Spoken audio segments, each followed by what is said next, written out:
Every village I searched, I tried to actually establish some kind of rapport with the locals.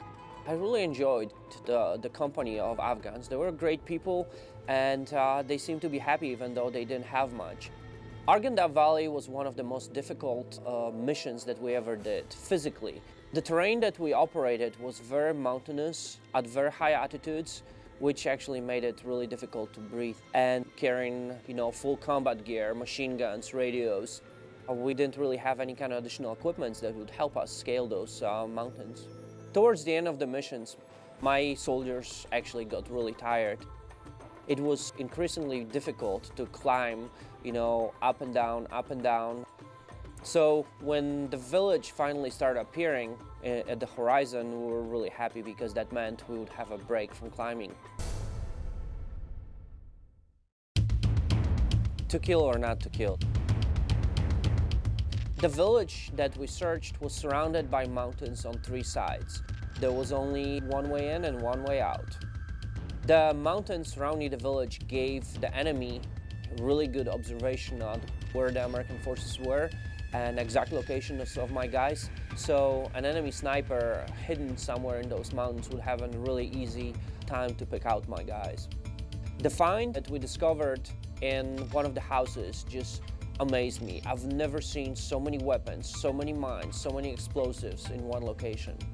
Before the EOD team was able to arrive and do what they do the best, to dispose of that ammunition, we had to guard it for 3 days.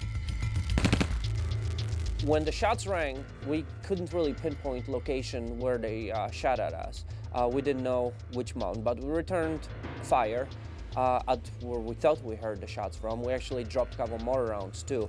I had a mortar team attached to my platoon for additional protection. And then it got quiet. Nobody else shot at us. But we were in a high alert status. So for the rest of the night, we maintained 100% alert, and then we're just observing the area. This is when one of the soldiers pointed out at something that was going in at the orchard. We observed 2 individuals going through the trees outside of normal view, going through the road.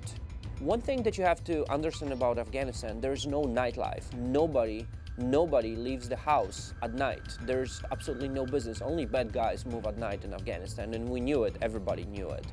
Afghanis knew it too.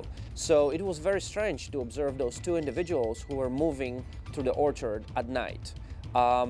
And we observed where we would go. They went to the road and they stopped there and they started digging.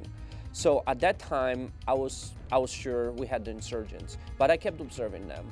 I saw the 2 males start digging, and then I saw one of the males actually carrying a big round object from the side, and he carried it to the road and placed it right by the road.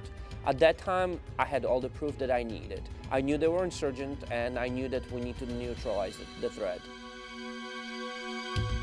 My mortar team was ready. The guys were just hardly could contain the excitement. One of my mortar guys already had the round ready, prepped and ready to go. He's like, "Sir, just give me the word and I will take care of those guys." And that's what I wanted to do, honestly, because the main promise that I made to myself was that I'm going to return with all my guys home. And I would never risk the lives of my soldiers without necessity. So what I wanted to do is I wanted to kill those insurgents, but there was something that held me back. So I decided not to. It was a hard decision, but I decided to actually go there in person and catch those guys. So I grabbed 2 infantry squads and decided to investigate what was going on. We moved at night. We went to the designated support by fire position. I placed one of the infantry squads over there to provide the overwatch. And then I took the other infantry squad and we moved through the orchard to the exact location of those 2 guys digging.